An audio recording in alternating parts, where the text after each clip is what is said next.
मो ना हेउची सिलोन। बाहागर टिके बेसी डेरी रे होइतिला। मो बाहा हेबा बेलकु मते 32 वर्ष हो जाइतिला। मो बांड बहुत बड़।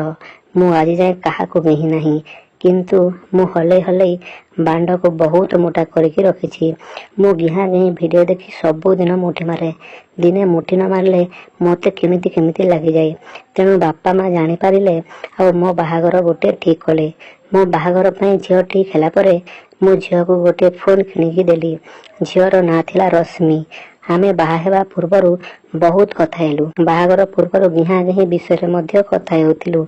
एमिति किछि दिन कथा हेबा परे दिने तांको घरे केही नथिला समय रे मु तार बिया को टिके देखिबाकू इच्छा कली। आ बिया को मेले की फोटो उठेबाकू कहिली, किंतु से मना कला। बाहागर परे देखियो बोली कहिला। मु बारंबार देखिबाकू कहिली, आ से सेमिति मना करि चलिला। शेषरे मु रागी गली आ कहिली, देखिबार इच्छा अछि जदि देखाओ, नहेले नाही। एते फुले काहे कि होइछु। रश्मि को मो कथा खराब लागिला बोधे, तेणु से मध्य किछि समय रागी गला।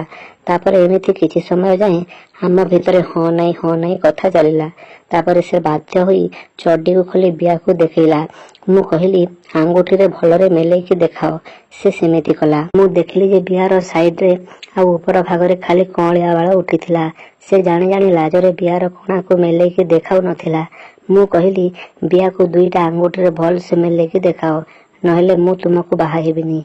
जदि बिया को मेले की देखेबाकू एते भय लागुछि ताहेले मते बाहा हेबा दरकार नाही। तापरे से भयरे काले बाहागर भांगी जीव कि कौन भाविकी गोड़ को मेले दे मोबाइल को गोटे डबा आगरे रखी देखाइला। बिया को भल रे दुई हाथ रे मेले देखाइला। सेते बेलकू मोर बांड पूरा 90 डिग्री होई गलानी। आउ सेते बेलकू खाली इच्छा हेउथाए केमिति मो मुसळ बांड को सेई कोणारे पसेबी। बियार कोणा छोट थिबारु मोते मध्य भल मजा लागुथिला। आ मु मने मने भाबुथिली, जहा हेउ पूरा कसी माल गोटे मिलिछि।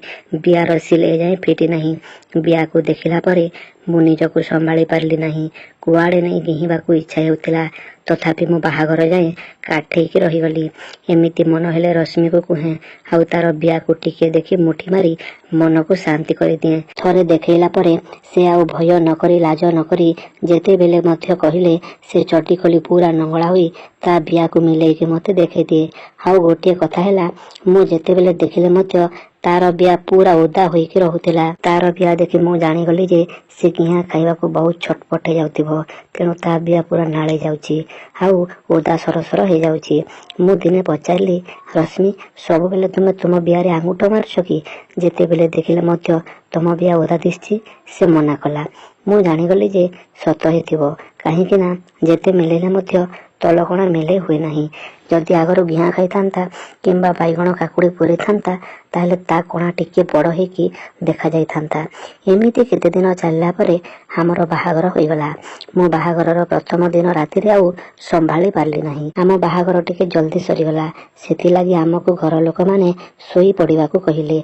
आउ मते हेले सेते बेलकू भल सुविधा मिली गला। रश्मि मने मने बहुत खुशी हो जाइथिला, किंतु बहुत अलसुआ लागुथिला रश्मि को। आमे दुई जण सोइलु। मु सौ सौ संगे संगे रश्मिर अंटा को धरी गांडी पिचा को दबेई देली। सेते बेलकू मो बांड पूरा 90 डिग्री होई गलानी। मते गिहिबा पई पूरा छटपट लाई गलानी। तेणु मु ता लुगा ऊपर बिया को मंथि चलिली आउ ओठरे चुमा दे चलिली। से खाली मो हाथ को बाहर को टाणी पकाउथिला। एमिति किछि समय करिवा परे ताहार हेले गिहा गई हेबाकू इच्छा होई गला। से हेले गिहिला भली बिया को फुलेइला भली आगो को करुथाए आउ आ करी चलिथाए। मु सेइटु ताहार लुगा को आउ साया को अंटा जाए ऊपर को टेकी देली आउ चड्डी को खोली देई बियार कोणारे हाथ मारिबाकू लागिली। से चुप होइकी आखि बंद करी पूरा मजा नेउथिला। मो बिया कोणारे आंगुठी पसेई चलिली। सेते बेलकू ता बिया नाळुआ होई गलानी। मो दुईटा आंगुठी रे बिया को मेलेइबाकू चेष्टा करुथाए, किंतु बिया बहुत टाइट थिला। तेणु रश्मि खाली ए सुण काटुछि मो, ए सुण काटुछि एमती कहूथाए। हेले गिहिबा मूड रे थिबा समय रे ए सब सुनुछि बा किए? ता कथा को न शुणी गोटी गोटी करी साड़ी ब्लाउज साया चड्डी सबू खोली देली। तार खोला शरीर को देखी मु निजको संभाली पारली नाही। मु लंगड़ा होई ता हाथ आनी मो बांडरे धरेकी खेलिबाकू कहिली।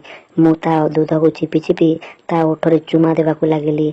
आउ से टिके लाजै गला बोली भिड़ी ହେଲା बोली हेउतांती। मु सेउठू कहिली, इच्छा नाही जदि कहि दियो, मु सोई पड़िबी। आउ तुमे एमिति हुअनी। ସେ ସେଇଠୁ କିଛି ନ କହି ଚୁପ୍ ହୋଇଗଲେ। ତାପରେ ମୁଁ ଡେରି ନ କରି ସିଧା ରଶ୍ମି ଉପରେ ଚଢ଼ିଗଲି। ଆଉ ବାଣ୍ଡରେ ଛେପ ଟିକିଏ ଦେଇ ବାଣ୍ଡକୁ ବିଆ ଭିତରେ ପଶେଇବାକୁ ଲାଗିଲି। ବିଆ ଛୋଟ ଥିଲା, ଠିକ୍ ସେ ବାଣ୍ଡ ପଶୁନଥିଲା। ତେଣୁ ଦୁଇଟା ଆଙ୍ଗୁଠିରେ ବିଆକୁ ମେଲେଇକି ଧରିଲି।